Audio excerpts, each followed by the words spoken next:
afternoon. I think it's good afternoon. I'm from DC. It's afternoon there.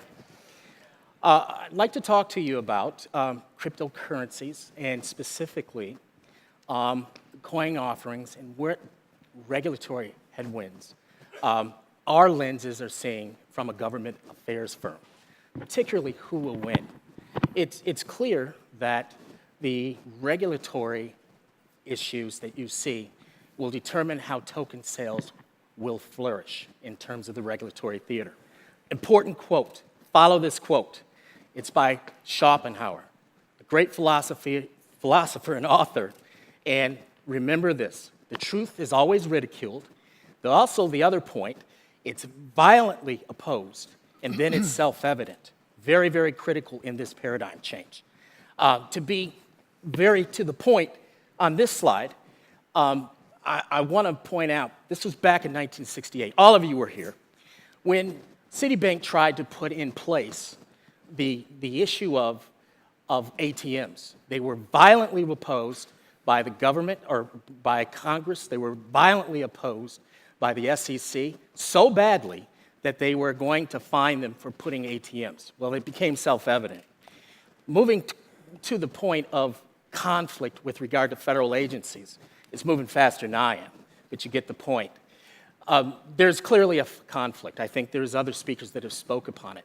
The one point I'd like to make is this, is clearly the IRS, they deem it a property on conflict one. The Congress deems it a security. The Treasury deems it a currency. And the FINRA aspect of things, suffice it to say, customers beware of all cryptocurrencies. I mean, that's what we see out here. And the issue that I want to make is with regard to the SEC is we've seen the quotes from Mr. Giancarlo. We've seen them from Jay. And the one thing that I'm going to leave you with is their remarks were very friendly, thoughtful. But behind the face of these thoughtful remarks are a group of people within the SEC that are, they only know regulatory concepts. And they don't use the regular marketplace to get information. They don't get it. They get it from white papers, from the Heritage Foundations. White papers, okay, suffice it to say. Think tanks. And those kind of papers are usually bent toward that cryptocurrencies are used for human trafficking. And suffice it to say, with regard to probes, right now the SEC there are 95 subpoenas that will double this year.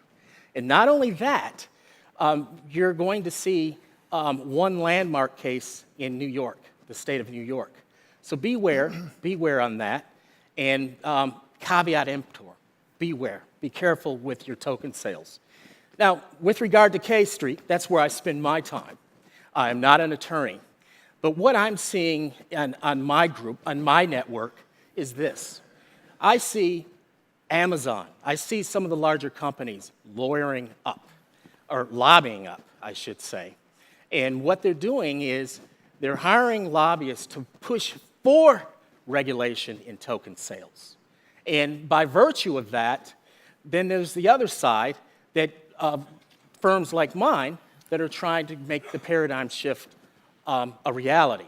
So those that are on the juxtaposing side, what they want to do is for Amazon, they want to drive the market down, put regulation, and then what's going to happen is they are going to come in and buy some of these tokens, cryptocurrency companies, at a very low price.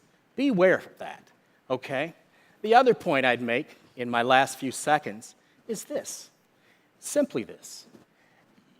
What the industry is going to need to do is create their own self-regulatory organization, mission critical. It's going to have to be international. It's going to have to be focused on creating rules and self-regulating to mitigate the regulation that we're seeing in the SEC theater and some of the other three-letter agencies. So beware of that, and I thank you.